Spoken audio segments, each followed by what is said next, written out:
He shifted because more of his listeners shifted. Right, and that's where his money and his audience ended up seeing was an American political sphere that shifted, and he found ways. He's a lot smarter than people give him credit for. He found ways to walk into where those people were. Yes, he was a proud, ultra leftist, and then he became a proud person on the right, largely because he saw shifting towards the right, and that's where his money and his audience could come from. He shifted because more of his listeners shifted, and that's where he drove it to. That's nothing more than consumerism at work. Which of his beliefs changed in the past 10 years? It's really hard to point out which of his beliefs. But can I zoom out from him? Because I think there is this, and I see you nodding as well, this kind of big... Bernie Sanders had no problem going on Joe Rogan years ago when Joe Rogan endorsed him.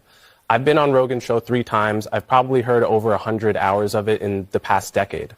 A decade ago, Joe Rogan was a Bernie Sanders supporter who would get emotional talking about how important it is to legalize marijuana, who would get emotional talking about how important it is to get Christianity out of politics, in particular on the abortion issue, who had a host of left-wing opinions, including about healthcare, and liberals drove him away by calling him a racist, unearthing jokes he made, calling him a misogynist, really with no evidence. When you make racist calling him jokes a transphobe, about people of color, calling him, a people lot of calling you comedians racist is likely going to jokes happen. all the time. Calling him transphobic because he didn't like He seeing also didn't Fallon love the Fox vaccine thing, right? beating up, to our point earlier. That also used to be a left-wing opinion, to be against vaccines like 20 years ago. Again, so he actually hasn't shapeshifted very much, to your point. The Democratic Party has shapeshifted and driven. And happy Thanksgiving.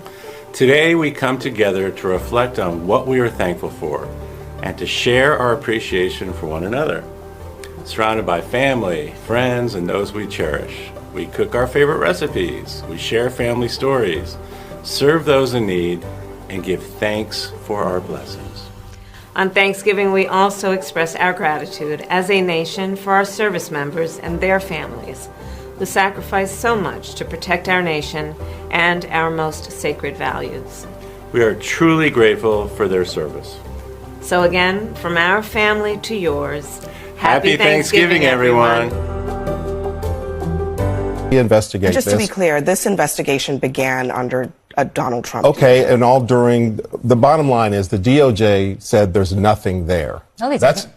yes, said, they did. They said they didn't have enough to indict. That shouldn't be the No, standard. it's a charge, dear. Okay, no, dear. no, yes, Excuse me. yeah. Oh, well, right. thank you for the apology. Okay, that's Hold on. I'm just going to stop it right here because we're not going to get off on a wrong foot. Please do not address a grown woman as dear in a condescending tone. Do not do that at my table.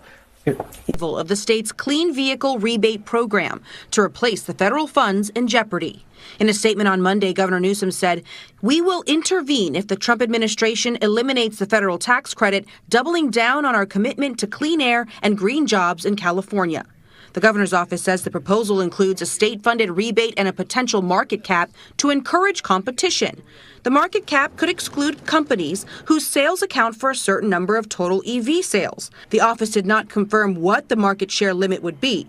Newsom says there are more than 100 different EV models out there, but it's no secret Tesla dominates the market. Even with sales declining, according to the California New Car Dealers Association, Tesla accounts for more than half of all EV sales in the state. If this happens, experts say Tesla sales could keep